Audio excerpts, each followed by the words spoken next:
Hello everyone, it's me, Clayton. I just finished watching Andor episode 5. Now, the further and further I get into the show, the more I realize that one of the things that keeps me coming back to the show, even with its lack of major action scenes so far and with its cast of characters that I've never seen before, is its sheer convincing and enthralling writing. And I think that's what a lot of these Disney Plus shows have been missing in the past few years, and this one does it very well. Especially considering that security guy who failed his mission in the first 3 episodes, he's now stuck living with his mother, wondering about his future prospects, and I actually did feel pretty sorry for him, especially since the show has earned my sympathy by making him not, just a typical villain, but generally someone who seems like a normal person trying to do whatever he can in a galaxy with whatever is given to him. On top of that, I like the fact that Andor is actually treated with suspicion by most of the members of this rebellion that Val has. One of them even finds a kyber crystal with him and naturally is pretty suspicious that someone who arrives with almost zero supplies has a kyber crystal that's worth a ton of credits. And there's another guy on the rebellion, I think his name is Nemec, who is trying to write a manifesto about the whole thing.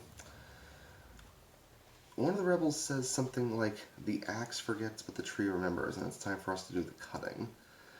I was, and that reminds me, I don't think there's any Star Wars show that would have that level of writing before this point.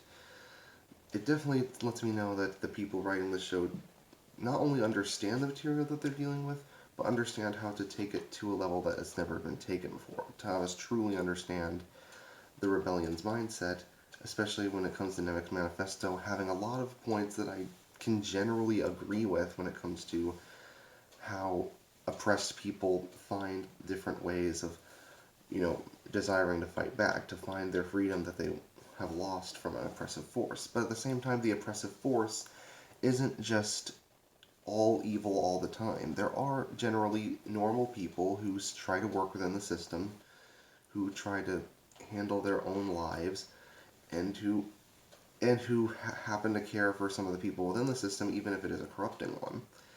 Even Lieutenant Gorn from the base that they are trying to take down doesn't seem particularly like a bad guy. More that he's just trying to keep up appearances while while working on that remote planet. And Andor proves to have a good eye for detail, such as when he is practicing marching with the other men of the rebellion and he notices that one of them is left-handed and they should probably keep their guns on the outside side. That's that's pretty good. That's pretty good when it comes to coming across as more convincing when you're going through your big infiltration plan. I like the fact that this show, because it has 12 episodes, it's allowed to take its time and really delve into these characters before we get into anything action-oriented. Therefore, when the action comes and when the mission finally goes, we can actually care about these people and they won't just seem like extras.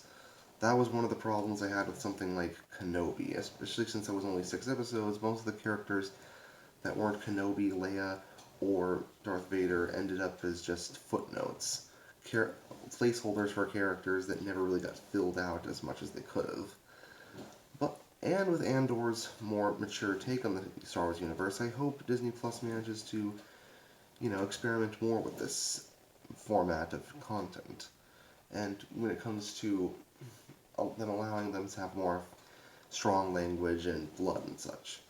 So let's hope the series keeps on doing a good job as we reach the halfway point. See you next time.